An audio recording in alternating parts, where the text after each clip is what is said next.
Ever since I was a baby, my parents always told me, don't look out the window at night. I always asked them why, but they would just shrug it off with a creepy smile. As I grew older, I stopped questioning it, but I just never could have guessed the horrifying secrets my parents were hiding. Everyone in my town also followed this weird tradition, so I thought it was normal.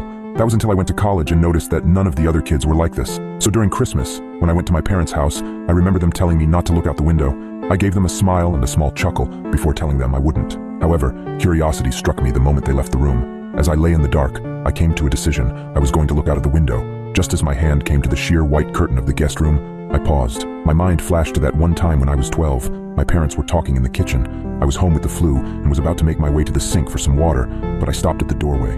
I hid behind the wall, peeking my head out from the doorway just an inch. My mother was crying and my father was holding her and rocking. That poor little girl. I feel horrible for her family, whispered my mother.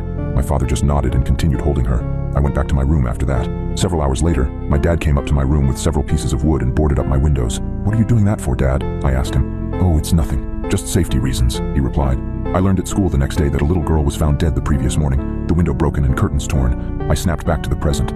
My hand drew back from the curtain. I shook my head, cursing myself for being so weird. What was the worst that could happen? It was just a window, it couldn't hurt me, right? As I reached my hand out again, my instinct was telling me to stop. My gut twisted as I reached nearer and nearer. Just as I touched the curtain, a painful howl came from the forest surrounding the house. I flinched back, deciding to just lay down and try to get some sleep. I forgot how hard it was to get sleep in my hometown. Every night, coyotes howled for hours everywhere in town, or at least I thought they were just coyotes. The next night, I woke up in a cold sweat. I glanced over at the alarm clock next to my bed. It was midnight. I groaned and sat up in bed.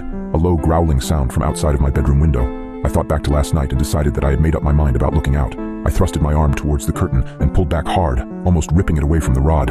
I flattened myself against the wall next to the bed for a moment before I put one eye in front of the window. I immediately regretted my decision as I heard claws clacking up the house. I flung myself out of bed, tumbling on the floor. I stood up and got back up on the bed. I stuck my face closer to the window as the clack